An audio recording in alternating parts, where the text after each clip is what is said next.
Nature Works podcast. Conversations with extraordinary guests who are working to protect, regenerate, and better understand the natural world. With your host, Mike Weeks. Welcome to Nature Works podcast. In this episode, I'm speaking with my very close friend, my sister from another mother. No, that's not right, is it? Sister from another mister? That's the one. Anyway, I'm speaking with Lindsay Boyd, who is a serial entrepreneur, an award-winning speaker and business guru and author. And it's a different kind of conversation, this episode, because we mostly focus on the ethical side of business, as well as what it means to build a brand, not to be confused with branding, and most importantly, Lindsay's mission in business, which is how to create an impact through your life's work. Now, if you enjoyed this episode and others, please share with like-minded folks who actually give a crap about the natural world. Nature Works podcast is free of all sponsors or advertising, and our aim is to provide honest and unbiased insights into how we can all help protect, restore, and regenerate the natural world.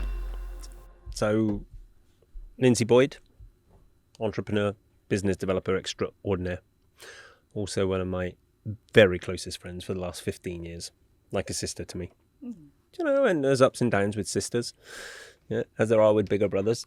Exactly. Although you are older than me, as I like to point out, by some quite age. Considerable degree. Anyway, so if you're now an avid fan of the Nature Works podcast, which why on earth wouldn't you be? Because we have these incredible people, and I'm pretty good at asking questions.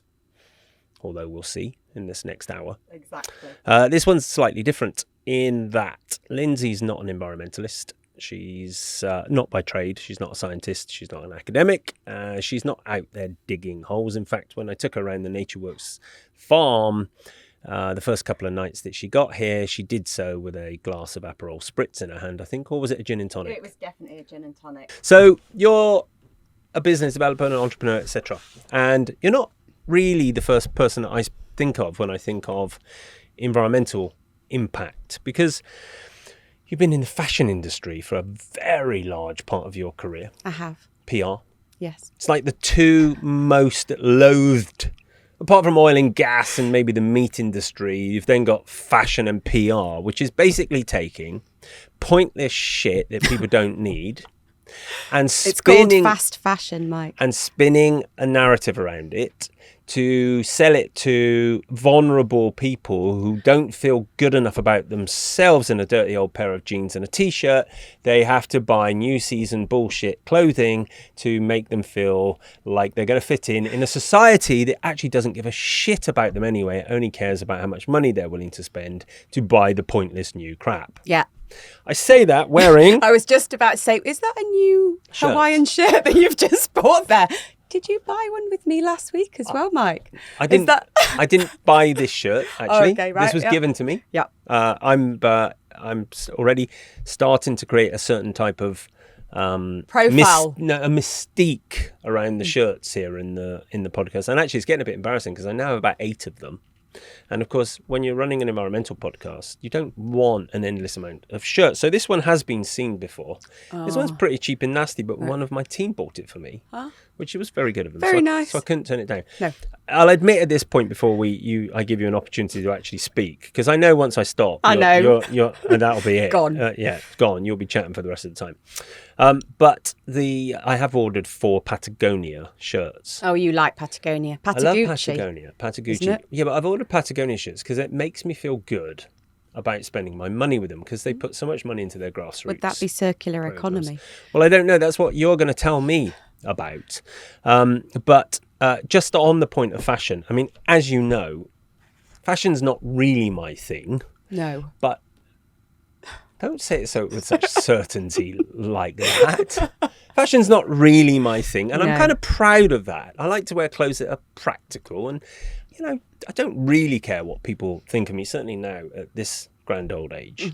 But if I am going to spend money, it's going to be with a company that matters. And for me, as you know, you've known me 15 years, and probably every time we've ever gone into a city and done the one thing that I hate doing more than maybe going to the dentist, which is shopping. As you know, you can't get me to go shopping. No. Unless there's a Patagonia store. And then I'll go. And then you can't get him out of there. Then you can't get me out of there. And it's because I buy completely into their ethos. I buy completely into their approach to business. They're transparent, they're trustworthy, they make incredible stuff. And I've got clothes that I've had 20 years from them. It's still, I think they actually age. They're like a good cheese. They get better with age, or a good wine. So I talk about Patagonia and I talk about shopping and PR because this is what this conversation is about. It's about companies that have the ability to impact. It's about companies that are doing well in the world. And I know you're working on something that is so next level, next generation out there to enable companies to make a huge impact. And I've been joking about calling it the asteroid project because it makes so much impact. And if you don't get that, I'm talking about the asteroid that impacted the Earth and wiped out the dinosaurs, which of course anyone listening to Nature Works podcast would have got that because they're an intelligent bunch. They would. Hence they're listening to me. Yes, of Nature course. Works podcast. Yes.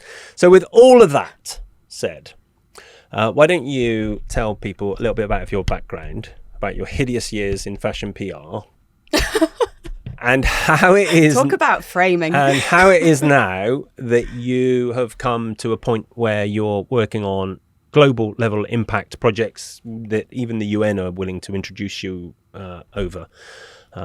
Linz? Okay. It's time for you to speak. Thank you. I'll shut up now. Thank you. Thanks, Mike.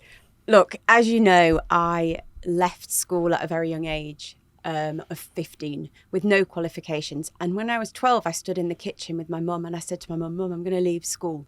And you know me very well. My parents are traditional from an academic background.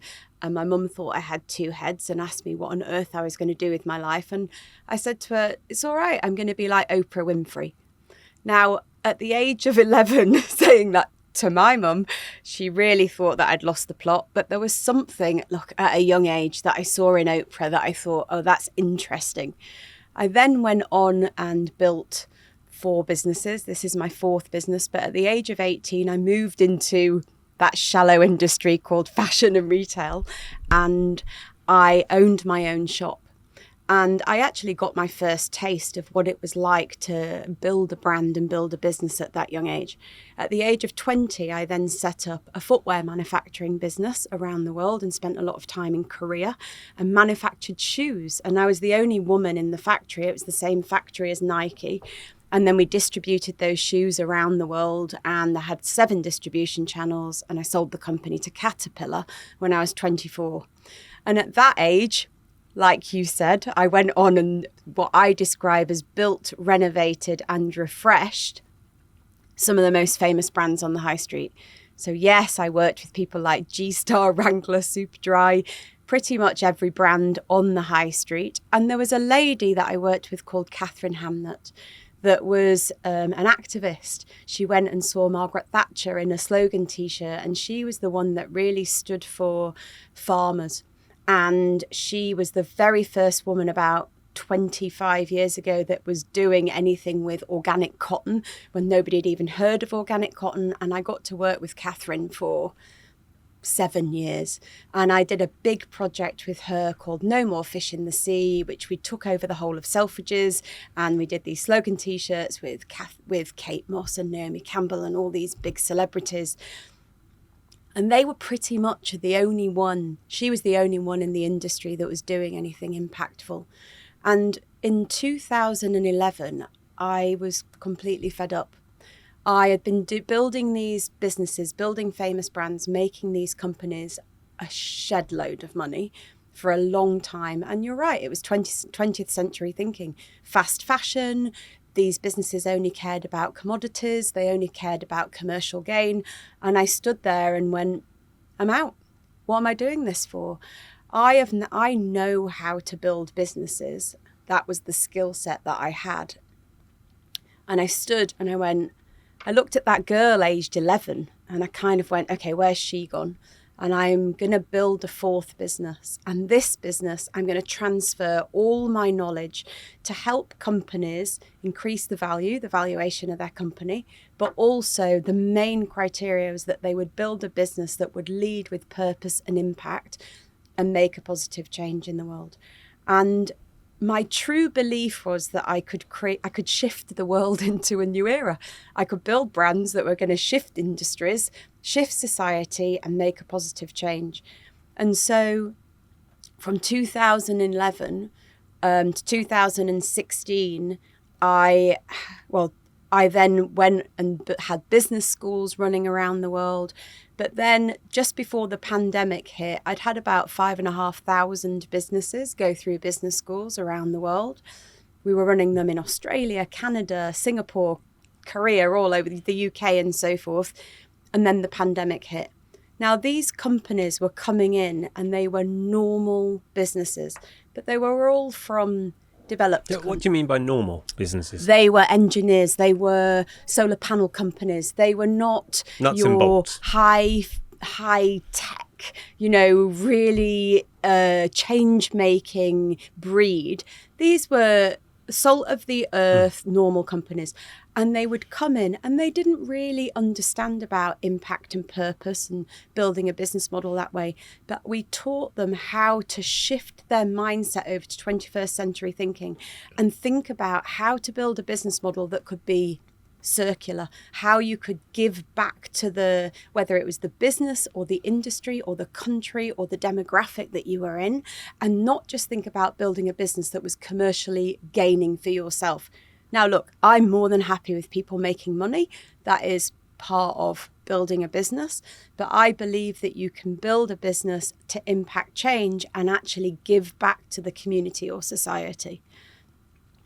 What then happened was the pandemic hit, and my vision was to create One Earth, a place where you could have developed and developing countries come together. And it went back to the thought process of my second business, which was the shoe business, where I'd set 7 distribution channels up. And look, at a young age of 21 to 25, I learnt distribution the hard way, I have to say. It was extremely stressful because there were no mentors, but I learnt distribution on the job. And I realised with this company, One Earth, that what if I could build a platform where you could teach businesses how to be circular, but you could set a distribution channel, a trading platform together so that these companies could come together for the first time that were purpose-led, impact-led, and trade with each other, no longer just on a commodity, which was what a trading platform would usually do. So I'll sell you an apple and you sell me a pear, but actually bring people together and go, well, I'm here to engineer a better society, or I'm here to find the cure for cancer in dogs, or I'm here to, whatever the purpose is, architect your own health. And who are the other people around the world that I can partner with and trade with to be able to lead with my impact and purpose and make that change? So I launched One Earth, my technology platform, in the pandemic, and had a couple of thousand businesses come around me in 10 days and started helping them navigate their way around. A couple of thousand in 10 days? I had 2,100 businesses come around me in 10 days. When you say, so these are businesses that you've already reached out to, or you've trained, they've been through your business school? So what happened was, pre the pandemic, because I'd been running the business schools, I'd also been teaching at the London Stock Exchange, the Elite program, and I taught those businesses how to build brand equity value because a lot of them were IPOing. And I also taught for the London Mayor's office how those, for 3 years, how their businesses were going to trade internationally. So I had quite a big network around me, but it was a physical network, not an online network. And when the pandemic hit, I had businesses come around me and they were terrified. Like, people were crying. A business in, I can think of one in Australia, 43 million in revenue, very traditional business that had been in my business school, and they dropped to zero revenue overnight, and people were scared. So they came around me, they knew how I could help the businesses, and we started teaching them.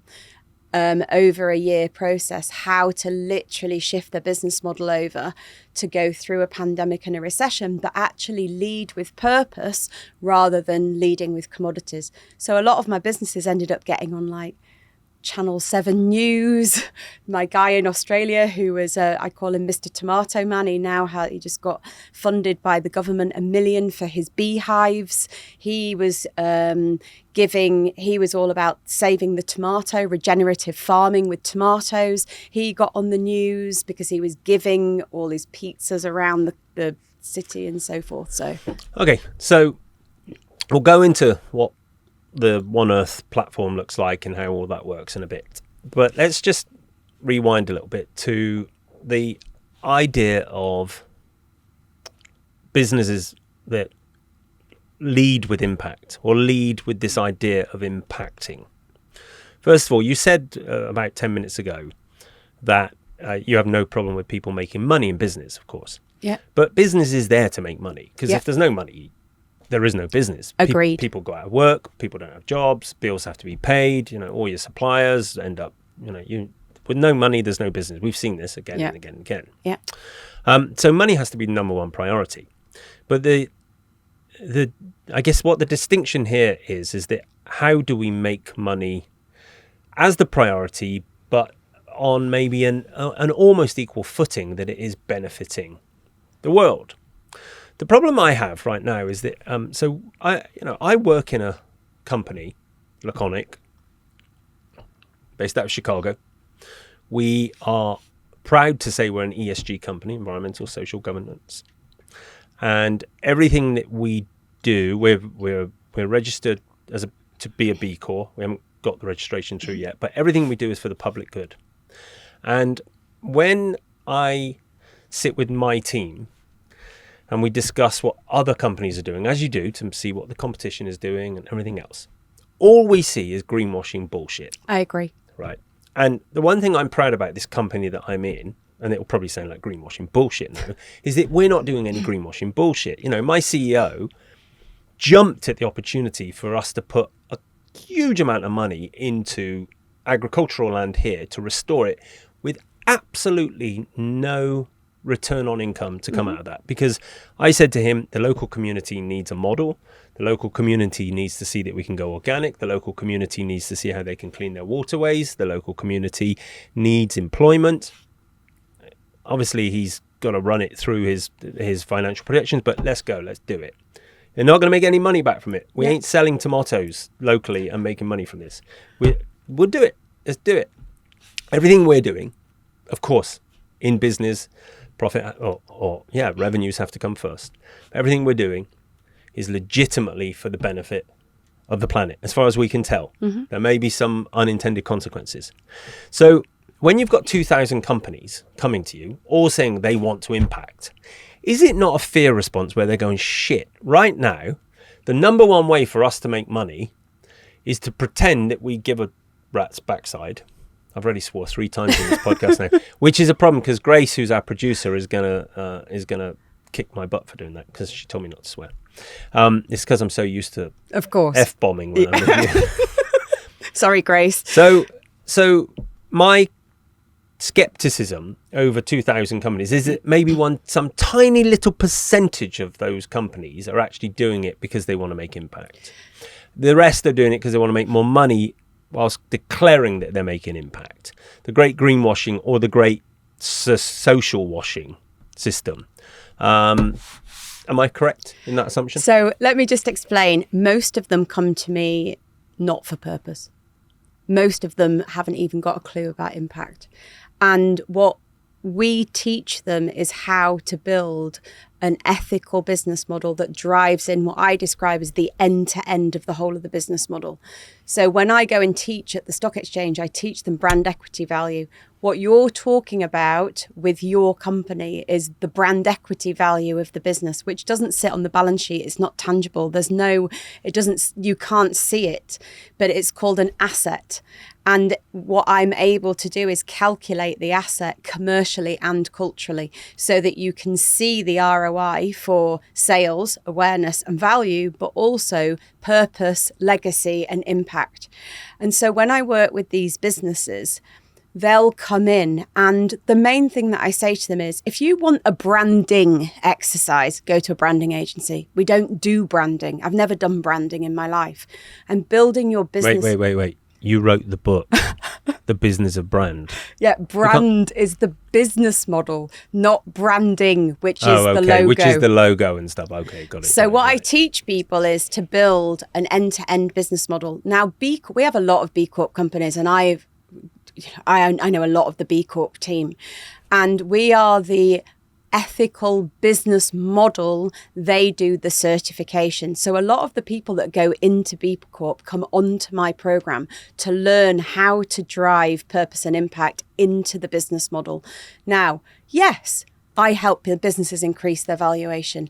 There was a guy that came to me, he was 12 million in revenue. I built him out, an investor document, and he sold for 96 million. Over what? Plumbing company. So you built him out an investor document, and then from the document to the new evaluation, yeah, what was the time period, and what did he have to do? 96 million. What did you do? I'm sorry if there'll be plenty of people now wondering what the hell this has to do with an environmental podcast, and maybe it doesn't, but I need to know. Okay. So what do you do from 12 million to 96 million, which, let's face it, is based on the buyer perceiving the value. Oh, great. Because you can't generate, unless you said it was over 5 years, you can't generate $12 to $96 million in increased value unless it's perception, unless he hired 1,000 people and got a lot more contracts. So the main thing that you're looking to do, there's 3 layers that I talk about when you build a brand. The first one is you need to find the asset of the company. What's going to increase the value? Where are the assets? Most people will talk about assets, and they'll say the assets in the brand, in the product, in the channel, in the sales system. What I do is then link that to the purpose and the impact. So what's going to get you out of bed in the morning, and then connect that with the emotional journey of the customer. When you do that and then design the commercial model behind that, the products, tangible and intangible, the channel, the route to market, and the sales system and the infrastructure around that, I can then look at where the business is today, and then what is the business going to be in the future. And then once you design up to the future to understand, okay, you may have started out being a plumbing business, but you end up being helping people to understand about how to live a more fulfilling life or whatever, then you turn back to where your business is today and remodel the whole business to be able to then design it out for tomorrow. Okay, but that sounds really conceptual. And I don't understand how a plumbing business can help people. That wasn't his purpose. No. Okay. All right. So which is a bit of sends us down a bit of a wrong rabbit hole. So what was because we're not talking about the actual plumber. And I know every one of these companies you're talking about is legitimate. I know you're not just pulling these out of your... No, I've got thousands your mystery. No, I know you do. Yeah. I know you do. That's why you're in here. Oh, thank you. On the Nature Works only the most podcast. Validated of people.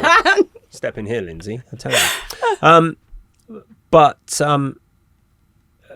Give me the real example from a plumbing company perspective. How do they end up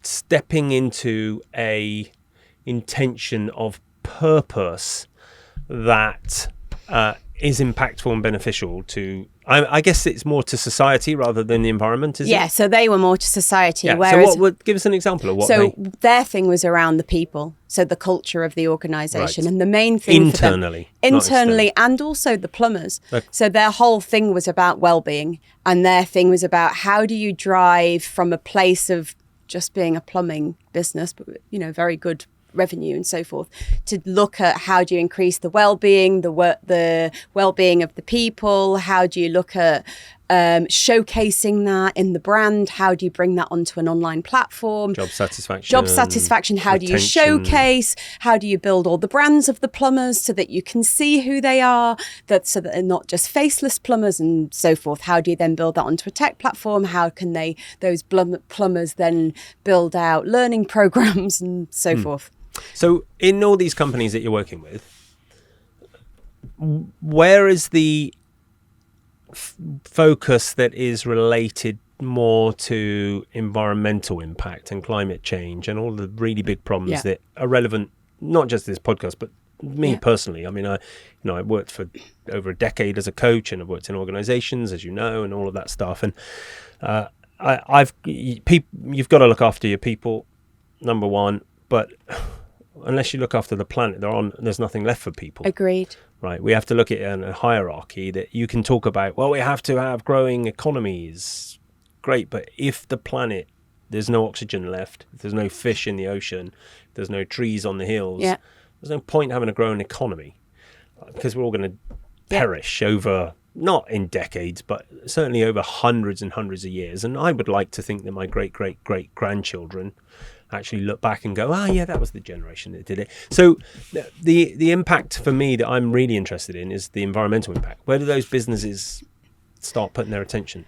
So look, the journey was that I wanted to create the face of modern business, but ultimately the face of the modern world. My belief was that everybody should be seen and heard, no matter where you lived or the demographic that you lived in. And developed and developing countries, it shouldn't just be that the privileged should be able to get that. It should have been that whoever you are, it doesn't mean that... Get to be seen and heard. Be seen and heard. It doesn't mean that everybody's going to be successful, but at least everybody can be seen and heard. So the journey evolved for me from the plumbing company, but the journey evolved for me where I was always building ethical business models. And even in fashion PR? In fashion PR, I was looking at how to integrate the purpose. So I started out with the journey with Catherine Hamnett and so forth, and realised... I do remember you mentioning her years ago and how your connection to her, and I do also remember some of her products and everything. And but as it evolved out, my main thing was, how do we drive a circular economy? How am I, because I'm building that type of business model anyway, how do we look at bringing industries together and societies together to be able to make the change? So I brought together recently 10 global chambers on my One Earth platform and built them. Government chambers. Government chambers. So Indonesia. Not local. No. Government chambers. So Indonesia, Singapore, Netherlands, Africa, Zimbabwe, UK. So Glasgow is the leader. So that we launched it at COP26 with the Glasgow chambers. And we wanted to create a legacy project where we could bring initially 10 global chambers together to race to net zero. 1 second. I know I told you that we only had an hour, but you don't need to speak so fast. Okay. I just need to be clear. I was telling you to race in this, but I think we'll be all right. We can always go over a little bit. So I brought together, with a man called Richard Muir, who headed up the Glasgow chambers, I brought 10 global chambers around the world, and we decided we were going to build a city on my Earth. And that meant that on your digital Earth. On my digital we haven't explained One Earth. What that is we haven't. It's a digital One Earth. There's a digital One Earth that's been built, which is essentially a digital twin of this planet that we live on. Yes. And so in this city, they were going to bring businesses in, and we were going to help them to understand how to race to net zero. So that meant the best practices from each country. Each country is running a month. So Glasgow starts with regeneration. We've got Israel doing food. Regeneration of what? Regeneration of farming, all different types. Regenerative agriculture. You've got Israel doing food tech. You've got Singapore looking at green finance. And they're running the month where they're running roundtables, keynotes, discussions, helping to give the best practice to all the different businesses that sit in all the different chambers around the world in their city. Okay, let me just, because it's quite tricky for people to track probably. So you've built something called One Earth. One Earth. This is a digital twin of planet Earth. Yes. The purpose of One Earth is so that there can be a digital twin for companies and for countries even, or Yes. cities, to have their own digital real estate. Yeah. But the ultimate purpose of it is so that they can connect more fluidly. Yes. And they can trade in the digital world at a different level of value to previously unvalued types of assets. Yep. And I don't mean commodities, I mean activities. I mean, it's a bit like the carbon trading market, right? Where previously, a decade ago, nobody had the faintest idea that the sequestration of carbon into the root systems of plants and the soil was actually going to be worth something. This has come out of thin air. Yeah. And it could also be one of the most valuable tools in our fight against climate change over the long term. Anyway, so you're taking these indistinguishable, up to now, types of assets that a country or a town or a village or a business may have, and you're making those available to be traded on an online platform. Is Yes. that right? On Earth. On Earth. And anyone, I don't know if there's a criteria for entry, but anyone can come and buy a piece of that Earth, and then they can set themselves up, and then other people can see them there. Now, if I go down a high street, most of the shops, unless it's Patagonia, or an organic cafe, etc., they're going to be invisible to me. Yeah. Like, I am the most unmarketable person that Yes. I know. No one's going to be able to market But anything could you to me. imagine if they were all Patagonia? Yeah, well, like that, I'd never get anything done with No! that. I'd be in those shops. I'd All of a sudden, we turn you into a shopper. Shit. Oh, that's four swears. But on a I'm sorry. serious note, But just before I hand that back to you, because I want to be really clear for people, because I have a little bit of knowledge about this. You do. And I also struggle to track it sometimes because it's such a big project that you created.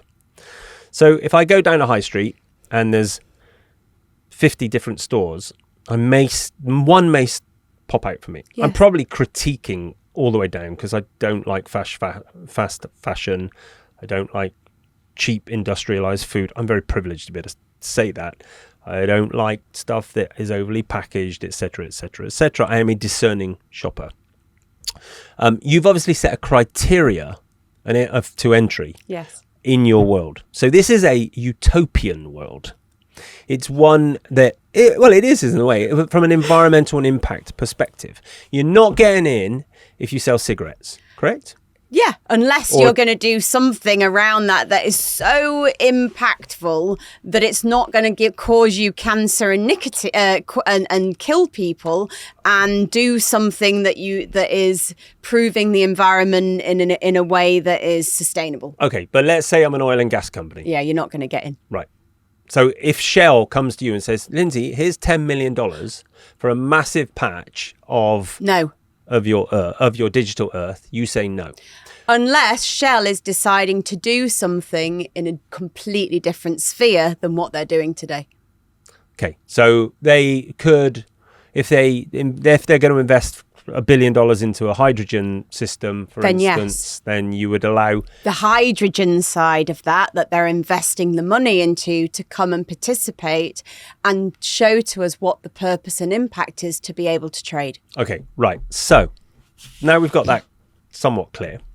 The companies that are already in, how do they utilize this platform to trade, and whether they find value in it? And you don't have to talk. I know you said before you come in, you didn't want to talk about specific companies at this point. I've seen them. They exist. This is a real thing.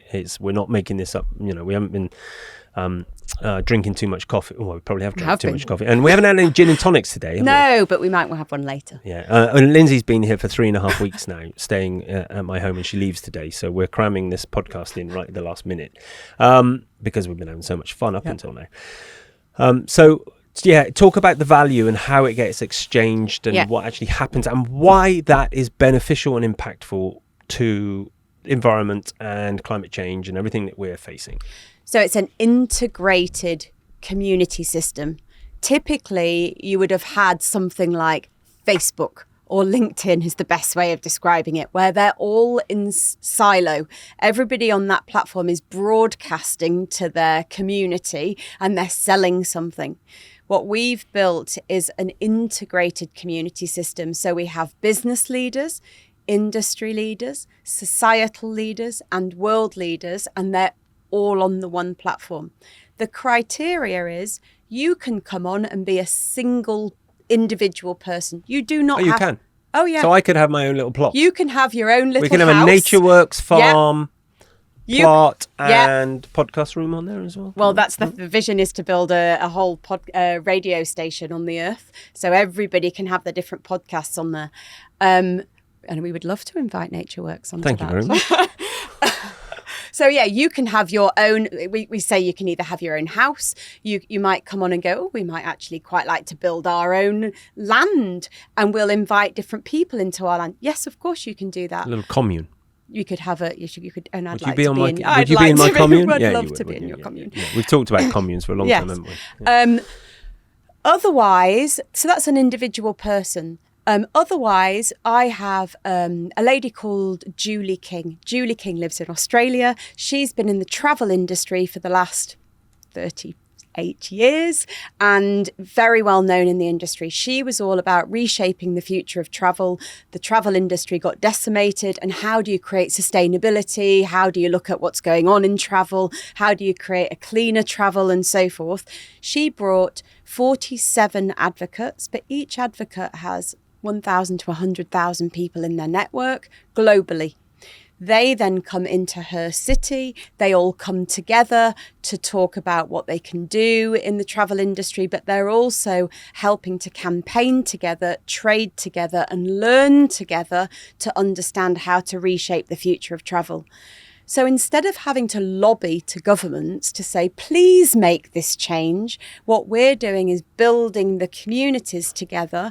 And if you have enough people in these communities leading the change, you don't need to go and lobby to anyone anymore. You can make the change through the impact in society, and then brands typically move to change because enough of the consumer is demanding the change. Now, she's in the travel sector. We have an oceans one. We have a bees one. I want to talk to you about the bees, yeah. We have my beautiful guy, Sav, the bees in Australia. We have one that's looking to open with us, which is all about women in football and being able to really support ethical football and how that works. We have the chambers with the global chambers, with the 10 global chambers. What you're then able to do is cross-pollinate, using the bee analogy, and be able to bring the travel industry with the oceans, or the bees with the chambers, or whoever it might be. And because when you go up to a higher level and look at waste or sustainability or what's going on in travel or something that's going on in the oceans, there's a lot of different topics that go across different industries or societies. And because we've got hundreds of people inside these cities, each one can come together and then they're able to learn and trade together in a different way. Okay, so the obvious part of all of this, or the unobvious part, the obvious question for me is, how on earth do you interact with it? Because what is it, on my phone? Is that my laptop? Okay. Is it, what's the user experience? Because it's one thing to walk down a high street and be surrounded by stores and prospects, but there's another to come into the digital world. So what's the I know you've been working on this for years. and I know you're a perfectionist, so I can only imagine that the user experience is an extremely... I saw your deck beforehand, and it's one of the best decks I've ever seen, and I've seen hundreds of business decks from my time working in in LA and amongst startups, and done a few business decks myself, but yeah, yours is incredible. So what's the user experience? How do people interact with it if they were interested in having their own little plot on? So it's a gamified world. I've been working on this. I visioned it out in 2011, and I raised my first money to build it in 2016. You come on, you get an avatar, or you can be yourself if you want, but you can create an avatar. You then get a virtual house. Your house gets put onto a street. So it could be in Australia or Canada or Singapore, wherever you are. I can choose where I live. You can choose where you... Does the space run out over time like the real world, or do you just keep building up? Or you can keep building. So you could start with a house and go, okay, Lindsay, I want my own city.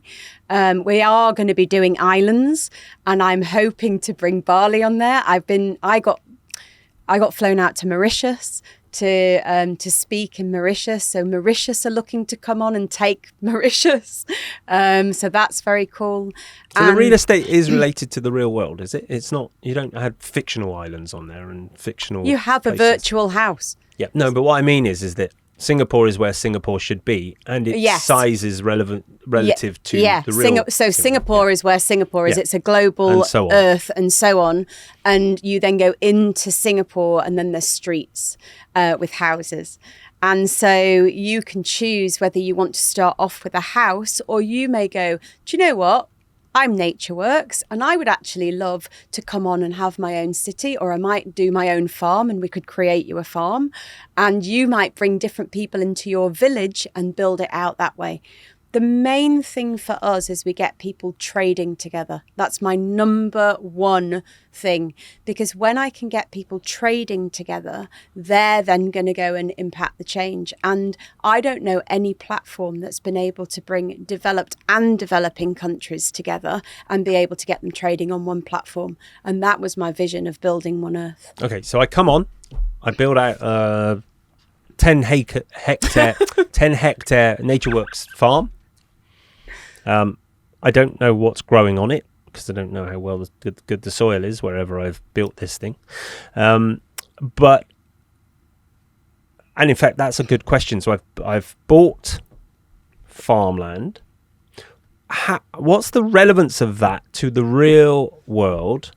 And where is this trading going on? Because it's not all just make-believe. There's real money involved here. There's real people's lives and livelihoods. And there's impact, which we're going to get onto. But what the hell am I trading? Yeah. And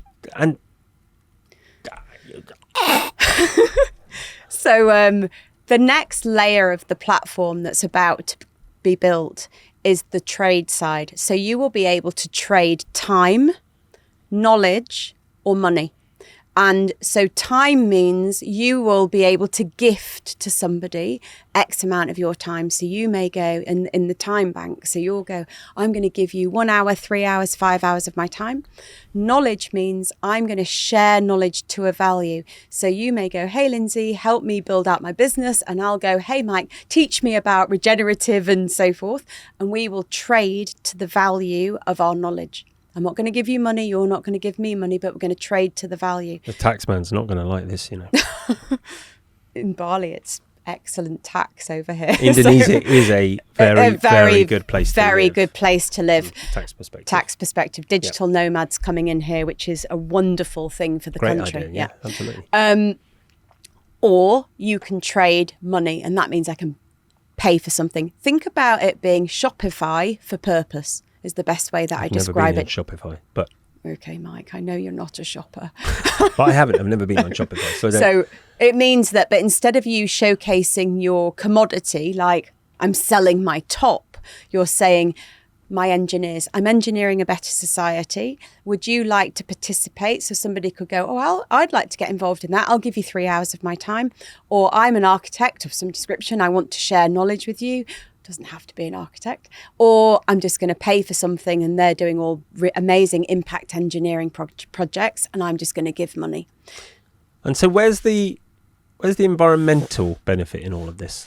So the main thing, it's a circular business model. So everything that we build with people and the business models that come in give back to the community.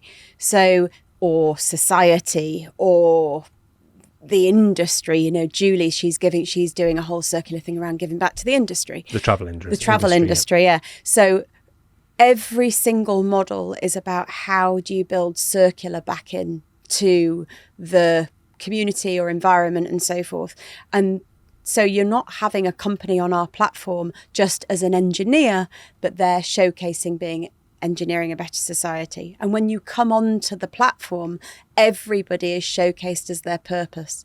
So nobody's on there saying, I'm an engineer, I'm a fashion designer or whatever, they're each one showcased as their purpose. And then you look at the business model, and then each one is about giving back to the circular side.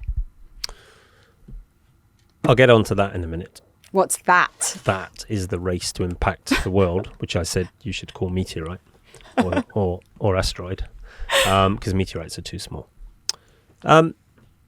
So you're one of the most caring, compassionate, decent people I know. I say that hand on heart. But and you're also a businesswoman. Yeah. And a hustler. You are. Right. I mean, you've, and I mean that in the nice. I know. To hustle to me is a compliment. I agree. Right. You're out there shaking trees and you're busting your ass off, and you've had big businesses and you've sold them and you've moved on and you've started again, and you've stuck by business partners who've been, at the bottom of the barrel. You are somebody who you want by your side when you're in business. And obviously you as a business person, it's quite easy to be so focused on your business baby that you can, in many cases, you can sort of justify or look aside to some of the problems that the business creates. I'll give you an example of what I mean about that. Some years ago, when I was a coach, I had a lady come to me who wanted a career change, who worked at one of the very large top 3 cigarette companies. And in fact, she was Israeli, and she came through our good friend Gilad. So it was one of his good friends. Yeah. But I remember speaking to her. She said, I want to get out of the tobacco industry because we're marketing to underage people, children in Latin America. And that is not something that I can have on my conscience. And I also don't want to be working there. And I said, well, I don't know how anyone works in the tobacco industry with a conscience. And she said, because most of them are decent people who are just putting their kids through schools, or they're looking after their parents, or we all have the ability to justify what we do. And you can also say, well, if somebody doesn't do that oil deal or arms deal, if I don't do it, somebody else will. So I may as well do it. Where do you see your blinkers to working with all these businesses that are saying they want to impact the world? We've already established that a majority of them, we haven't established a majority, but a percentage of them will definitely be just doing it to make bottom line. Some of them genuinely do want to make an impact. But where do you see your own blinkers when you're running these businesses and developing these businesses, where it's business first and planet second? And I ask you that because I ask this question of myself almost every day or two working in the business room, to check, to really ensure that, have I really stepped out of a different world where it was all about making money into a new one where it's about having impact, where it's about helping change the world? Because I care so much about my kids and their future, and your kids and their future, that if I don't do it, I will die a guilty man. That's why I'm doing all of this, because I don't want to die a guilty man. I want to feel like I was a part of it. Yeah. Right. But I also know that I've got blinkers sometimes, and I go, well, I get paid to do this, and I get a wage, and I need to make money, and and so where are you blinkered in this, or where's the drawback in what you're doing? I think if I was going to build a business that was about commercial gain only, there is not a cat in hell's chance I would have ever picked this one. Right. No way. No, why would I do that to myself? This is not the business for that. Not that it won't make money, because I've got a smart brain and I know how to commercialize things. So of course, but my driver, a bit like you, was I was on my 4th business. I'd already built businesses. It wasn't anymore about I need to now do another business to prove myself that I can build a business, because I kind of ticked that box. The main thing, and that's why I started the conversation with, I genuinely felt like I was here to shift the world. I genuinely felt a bit like you. If I lay on that deathbed and I haven't done something to shift the world with the knowledge that I've got of how to build businesses and how to do this, then I've failed. I failed my kids. I failed everyone around. And so, look, I woke up one morning, I was in Mallorca, and I kind of said to Gary, who you know very well, and Your husband, my yeah. husband, and I said to him, have you got a pen? And I sat down and I literally in 5 hours drew out the One Earth platform. I've still got it on my iPad. And I knew that there was something greater that was needed to be able to bring people and industries and society together. For me, it's not the easiest business model. It's probably one of the hardest business models I've ever tried to create.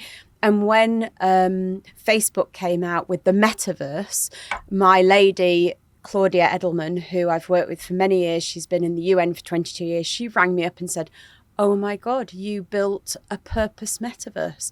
You were 4 years ahead of him, and I don't think anybody realised what you were doing. And It's not hard to be ahead of that. And that well, I get that, right? Of course. But the reality is that my blind spot genuinely is that I don't know whether my brain and my vision and so forth is so forward thinking that the world needs to catch up with where I believe this can be at.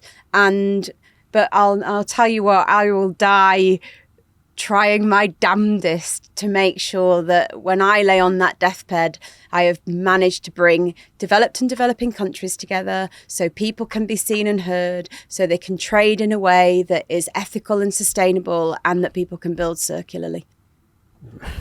Some years from now, maybe it's 2, maybe it's 10, I think our children will look at us and go, thank you for going into this line of business and doing what you could to make the world a better place, rather than just selling cigarettes, for instance, to use the metaphor or to use the reference that I came up with earlier. So this is the race to impact the world. Board game. It's a board game.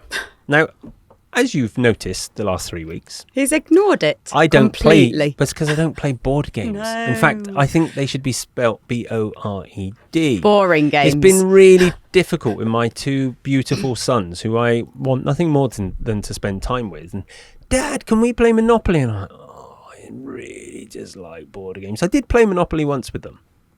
Well done. Thank you. And you guys have all been playing cards, whilst I hasten to add, I've been working. Nearly every night, actually. Every single night. Yeah, you've been playing cards. I haven't played cards with you because I go to the office every single night. But there's a board game in here. Why don't you tell us what this is all about? This is not product placement, by the way. It's not intentional. It actually isn't. It's not, but this actually is a part of the conversation we just spoke about. And why did you choose a board game, first of all? For people that had worked with me, it was always a massive passion that I created a family board game that would help people understand how to lead with impact and purpose. And I really wanted to pass on the knowledge to kids. And look, at the heart of everything I do is education. You know that. Yeah. Like, I am an educator.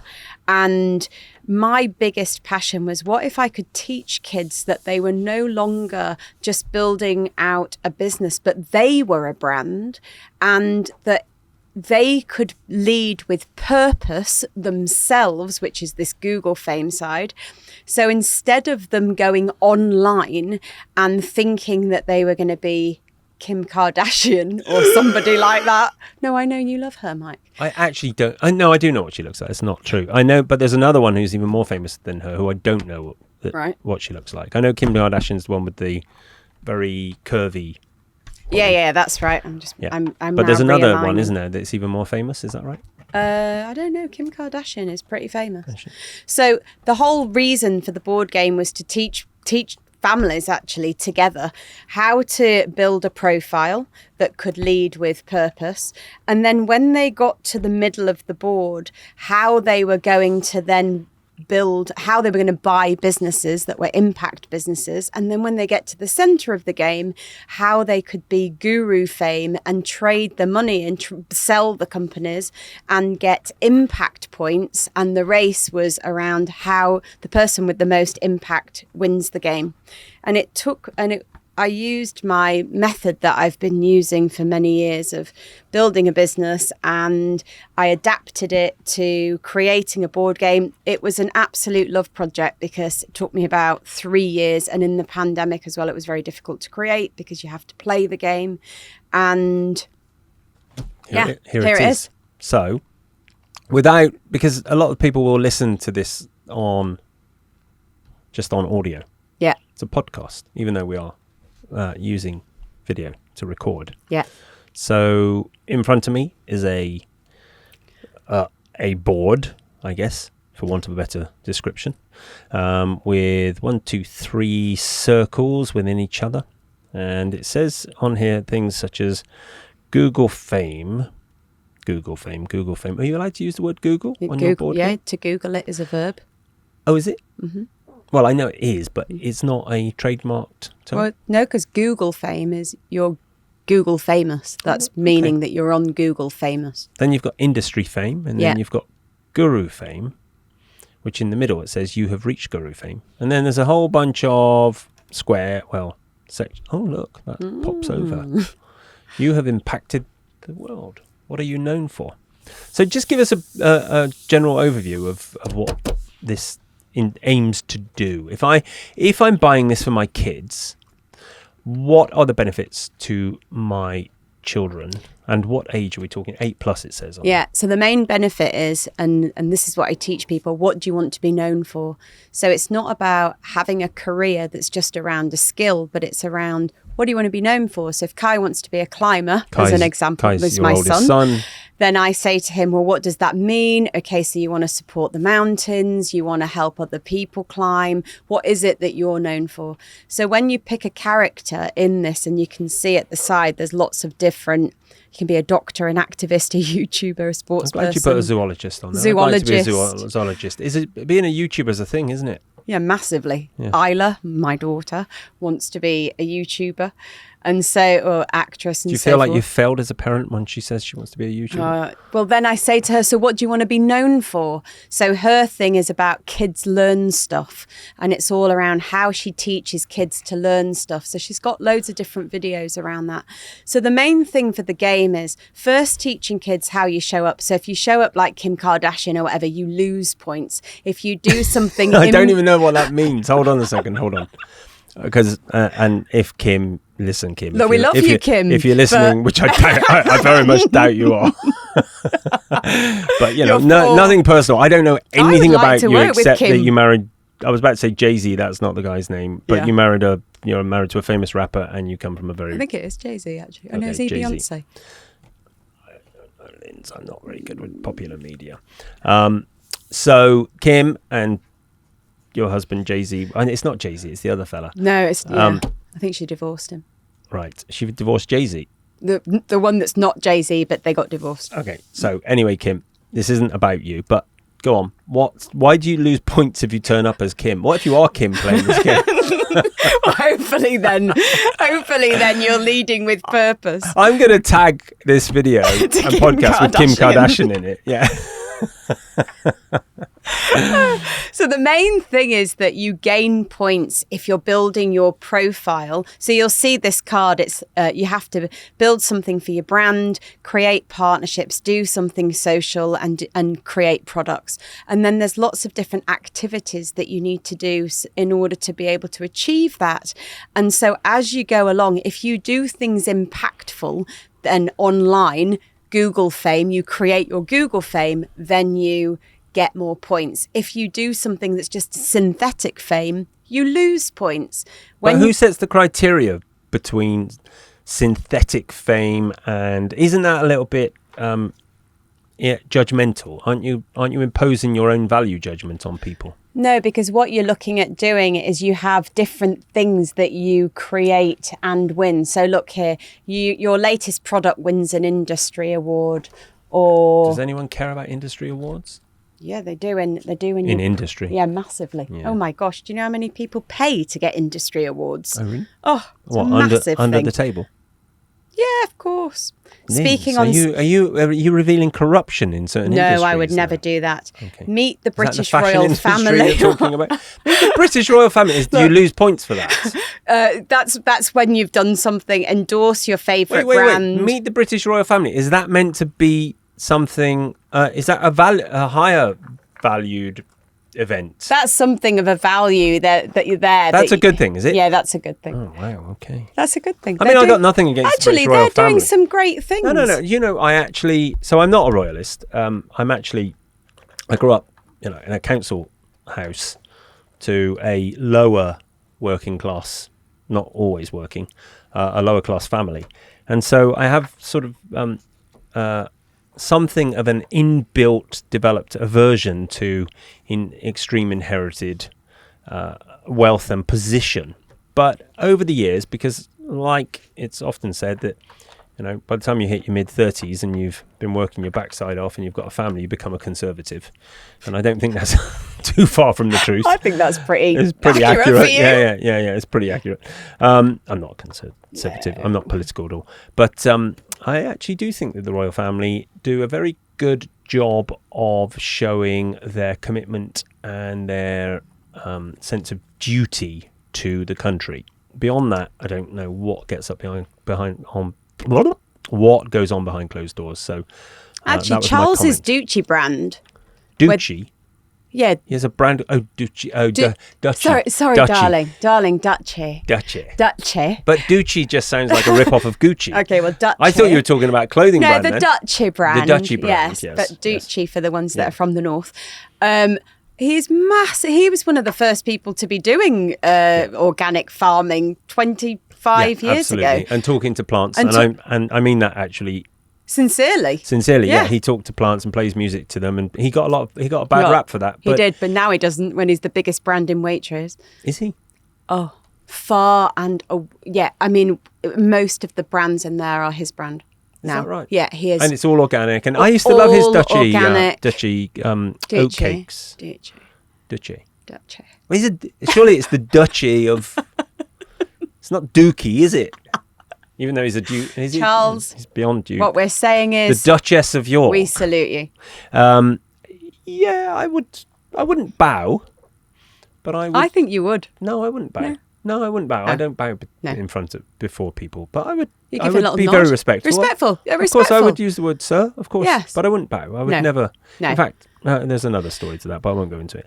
When I was banned from somewhere in Mallorca for not bowing Oh, royal. appropriately to Right. royals. Yes, Well, we'll move on from I don't that. bow to people. So Meet the British royal family. Okay, so we'll move on from that because we've killed that one. Partnerships, raise awareness of your cause through a new social media program. Okay, so I get So it. that's this layer. Yeah. When you get into the industry layer, you're then buying impact businesses. So it's teaching kids how to buy impact businesses. And when you get into the middle layer, the guru fame layer, that's when you've got your foundation and all the businesses. So support a homeless charity that provides rooms in 4-star hotels. I like that. Back a construction business that achieves its purpose of engineering a better society, run a joint campaign with a purpose-led bracelet business to spread positivity around the world. These are all our businesses. Oh, they're real businesses. They're all Oh, very real nice. businesses Very nice. from our schools around the world that have impacted change. You've won an award for your documentary for Global Social Media Star about finding a cure for cancer in dogs. That's Rodney in Canada. Partner with a TV doctor. Do you remember who that is? I do Who has indeed. written 4 global best-selling books on how to care for your own health, Hmm. Mr. Rangan Chatterjee. So all of these, this is our... this is a company that's all about Christmas and the magic of Christmas, honouring childhood forever. So they're all businesses.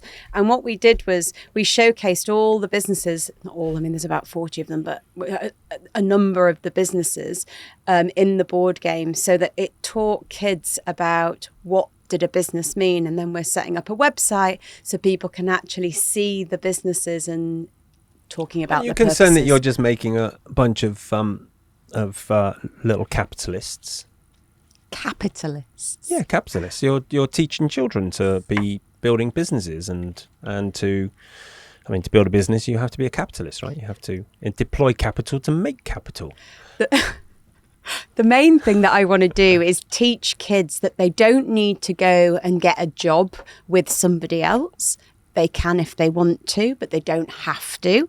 And they don't have to, but they can again if they want to, go to university.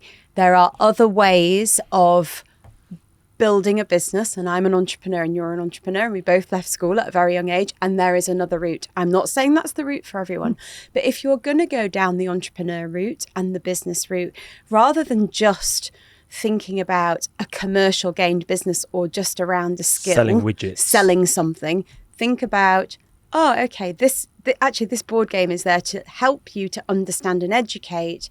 Oh, I might lead with purpose and impact. I might build something around what I want to be known for. Oh, it doesn't just have to be an app or a widget or whatever. Actually, I can do something that's going to get me out of bed in the morning. I am going to lead with my purpose, and I'm going to do something that I really care about.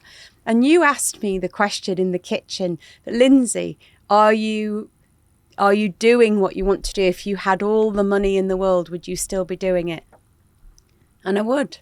This is the legacy. This is the thing that gets me up in the morning.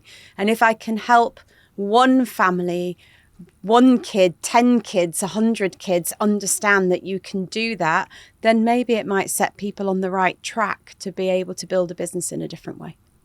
Very well said. And I know that you're genuinely, authentically, that what you just said is true about your purpose. Yeah. I would hasten to add, though, that for the last 3 weeks, it's the local chickens that have been getting you up in the morning, not this. Oh, yeah. And the rural barley sounds, yeah, the birds. It's the... the tocker, yeah. In your room above your 6 o'clock head. in the morning. Yeah, 5 o'clock in the morning. Actually, 5:45. Before we start wrapping this up, no pun intended, because it's a box. Broad game. I meant the podcast. So you see all these businesses and you are very front facing towards business owners. You've been in business all your adult life and you see themes, you see trends, right? You're in the middle of it. Yeah. And you have also been quite good at predicting certain trends. This may yet turn out to be one of those predictions. As a parent, I keep stepping on the wiring under the table. We'll have to make sure that's not there next time. As a parent, as a partner, as a good, upstanding, caring member of the human race, from a perspective of business and your connection to all these businesses, do you, and I don't mean wishful thinking, are you optimistic about the future from an environmental impact perspective, or are you pessimistic and concerned that your children are going to inherit, Mad Max world? That's a brilliant question. That's the first time you've said that to me. That is a brilliant question. In 15 years, that's the first time you've ever said that to me. That is a brilliant question. I saved it to last. You see what I did there? Thank you. Yeah. One of the main look, I've had the privilege, and I have to use the word privilege, of being what I would describe as on the front line with very normal businesses. I work with all different types. I work with every single industry sector you can possibly think of. And because of that, I would say most of them come to me and they're agitating for change. They have no idea what to do. They don't even know what purpose is, most of them. They're building a business. But one of the things that's given me hope and lights me up to think that we're going to leave this world in a good place is I genuinely believe that people are going to make the change, and it won't be the institutions alone. You mean individual people or small companies? I believe individual people, small companies. This is not about the big celebrity XYZ person. This is about your normal local person that is making impact and purpose for their local community. This is not just about, yes, we have people that want to impact change in the world, but to be honest, 90% of people really just want to impact their community, right? Or do something good for their space. And the thing that lights me up, and actually I truly believe that the world will be left in a better place, is because I've had the privilege of working with thousands of these people, and a lot of them, look, I know I use the same line as you, greenwashing, but I use just using brand as a marketing strapline as my line. And a lot of these people, once they realise that they can actually make a change, that it's not just doing it as a marketing strapline, they're actually going out and impacting some amazing stuff. And they're normal people. And so I do believe that it won't just be left to governments or institutions. Actually, I believe that it is these normal people with normal businesses. And if we can get thousands of them as fast as possible in both developed and developing countries, then we will see a radical change in the next 5 to 10 years. You've got about 5 hours left on this beautiful island that I call home. And I know you want to come back. Yes, It's a I do. compelling place, isn't it? Actually, before I let you go, what for you has been here in Bali relevant to what we're talking about here? What has stood out for you about this place? Community. The main thing, and maybe it's because it's everything that I built a platform around it, connecting, learning and trading. The main thing that I have been lit up by being in Bali is the culture, is the community, is that, God, they're so kind and genuine, and they have wisdom, and they don't even realise the knowledge and the wisdom and the... Well, that's the humility that Balinese people have. It's incredible what is here. I wish I could bottle it up and, hence the whole thing around, what if we could get Balinese people trading? What if we could showcase the wonder that is here? And even the lady, when I went for the walk, and we went to the mountains, which was wonderful, and she showed me, and she said... This is a tour guide who took you on a little temple tour and into the forest. That got my heart. Yeah. She said to me, we use plastic, but we used to use the leaf, and we used to use all our wrapping with this leaf. I did a little video on it, and I was like, even that little video, right, which is her, just a wisdom lady showing me how they used to do packaging without plastic. And I went, how many of these little stories would build up to something that is so big and impactful that could change lives in countries that are consumed, and I came from that world, with fast fashion and fast food and putting chemicals into foods and so forth.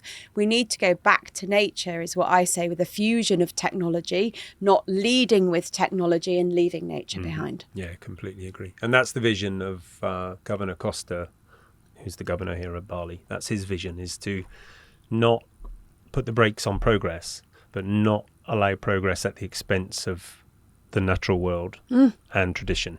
Hence why we're moving, he says, within the next 3 to 4 years to turning the whole island organic, working on the waste problems and ensuring that the Balinese customs and traditions and values, which are, like you rightly say, they're incredible, that they stay firmly in place as the country, the island. It feels like a country sometimes, different to the rest of Indonesia. But as the island progresses and continues to grow its tourism and recover from COVID, and also embrace technologies that are going to help it.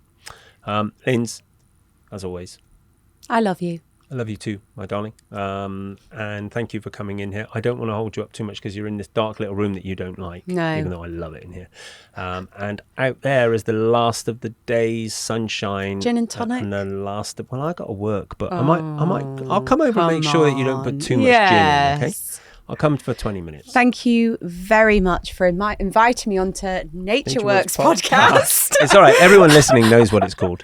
But it has been a real honour, and I know that I'm an unusual... You are. You're not a conservationist. You're not but I'm you an are a unusual special person to bring on, but I do feel like person. it comes from a different place, but a relevant place for Totally. Yeah. nature to Well, work. you know what? If we're not ensuring that businesses take an ethical and a environmentally focused stance, then we're screwed.